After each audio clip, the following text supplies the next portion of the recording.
So on one hand, we have a Joe who is clearing things up in case you were confused. If she truly wanted me back, she should have told me before I got here. And here we have another Joe, very confused with his head in the clouds. Right now, between her and I, there's potential. My goal here is to find something real. What potential? What are you talking? You spent more time mourning the loss of your boyfriend than you did taking the time to get to know Natasha. Boy, bye. Hello, everybody, and welcome back to Taste of Reality. My name is Queenie for those who don't know me, and we're reviewing Bachelor in Paradise. I'm not even gonna lie to you, I don't even know what episode this was, but it was a long one, and there's a lot to get into. So before we do, please make sure to like this video, subscribe to the channel, hit that notification bell, and let's get into it. So I'm sorry, right off the bat, I was never buying Kendall's presence on this show. Why was she here? Why was she here? You came on a show knowing that your ex of over a year and a half was gonna be here, and he told you, I don't wanna be with you. And you're still here trying to, girl. I can just feel like absolutely broken. Like I don't, I can't have the hardest thing I've ever been through. I am so glad she's gone. So glad she is gone. She wasted 2 weeks and 22 minutes of my time, okay? Of my time. So I'm glad she's gone. However, now that she's gone, Ivan is on solo island yet again. I don't know why this man keeps losing his women. Oh my gosh, the poor thing. I feel like just, oof. But he does kind of flip the script later on in the episode, so wait around for that. So just like me, Lil Jon loves the drama, so he brings in 2 new guys, and those are Ed and Damar. If you know me, you know how I feel about Damar, okay? And they choose Natasha and Chelsea respectively. So Ed chose Natasha, Damar chose Chelsea. Yes. So on their date, it was a painting day, and it seemed like Ed was charming Natasha, and she was finally having a proper date in paradise. Gonna have red lipstick everywhere. Oh, I didn't even think about that. It's not preventing me though.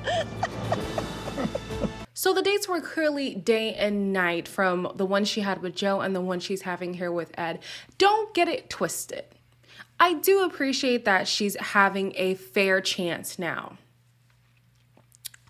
But Ed, I'm sorry, baby girl. After you was kissing him, he was looking like the Joker. And if you needed any other sign to run, I cannot help you. Ed, no. They're not the only ones who get a date this week. Kenny and Mari also get a date, and they are milking this nudity thing. I'm just like, okay, we get it. They like to be naked. Damn. Good taco. Good taco. Yeah. Yeah, good taco. It's so weird because we haven't been here very long, but I'm falling in love with Kenny. Now, girl, what? What? Falling in where? With who? Why? There was like a whole 2 weeks when y'all wasn't even messing with each other. So what are you talking about? I'm falling in love. The date was good. You know, it was a little bit weird for some of us, but they liked it. They found it erotic and sensual, so that's great for them, you know? I personally would not like to smell like chicken and sour cream, but if it works for you, then it works for you. At the end of the day, they both shared that they are mutually falling in love with each other, and again, I ask how? Y'all was not even talking to each other just last week. Okay, they say things happen fast in paradise, so okay. I'm sure we can all agree that along with Natasha, James has had one of the hardest times here in paradise. And so James plans this cute little date situation for Tia, right? And the poor man was focused on winning over her heart. But the body part he should have been focused on was her cootie cat. So, okay, listen, this is very important. On one hand, we got someone that really makes you dance in there. On the other hand, we got someone that's really, really nice and sweet and great, and you're not really feeling much. I said it last week and I'm going to say it again. The coochie be lying.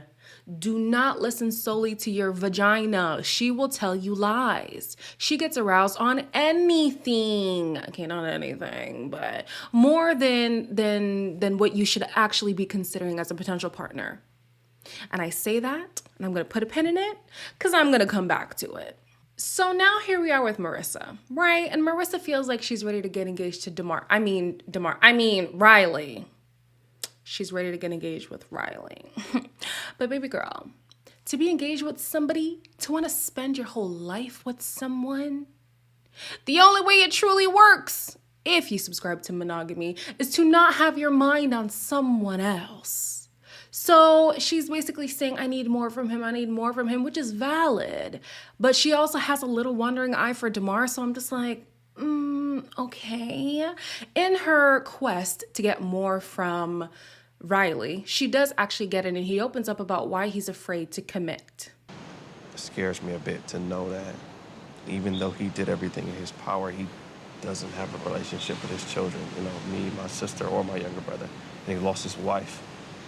I feel like his feelings are definitely valid. I'm gonna get deep for a second. I'm so tired of people coming on these shows and saying things like, you're ready for love, you're ready for love. And they might truly believe it, right? But they have these traumas in the back of their mind that are really crippling them in order to give love a fair try. And not to say you cannot go and pursue something when you still have your demons that you're battling. But we've now seen him with 3 women with the same trauma. And I'm not coming for Riley. That's not my intention whatsoever. But Riley, you had this with Claire, you had this with Tasha, now you have this with Marissa. Like, my guy, come on, At some point, he is going to have to, he has acknowledged that this is where his trauma comes from, which is great. That's where it starts. But now you got to do the work and get through that trauma and see if you can be a better person despite your history, and allow yourself to be the person who your partner needs you to be. So yes, this was a great moment. It was very heartfelt. It was very touching, and it gave us a lot of insight on why he is the way that he is to both us and Marissa. However, sir, go to therapy. All right, go to therapy, because come on. Then we have a storm that hits Paradise, and it could have very well been a storm, but I find it really hard to believe because somehow every single cast member still had time to film commentary on this life-threatening storm.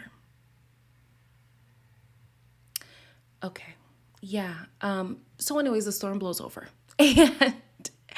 and Tia takes a moment to think on Blake versus James. And she's like, well, James is really putting in the effort, even though, my coochie don't be telling me that she wants him, but my coochie be wanting Blake, but Blake isn't putting in the work. So she decides to confront him, and Blake begs to differ. Huh? I said, oh, is it? Yeah, do you put any effort out? Yeah. You have? Yeah. Today? Okay. That's our cue to leave. I was like, Now I done told you about your vagina. She be lying. Don't listen to her. She lying, okay? You were out here thinking, if my coochie dances, he must be the one. Baby, that's why you're probably still single, okay? You lead with your crotch and not your heart or your head. More so your head, probably. I mean, you could argue that that's head too. Anyways, we're getting off track. Speaking of body parts, did y'all see Chelsea wipe off both of Aaron's kisses? But you know whose kisses she was not wiping off? Ivan's.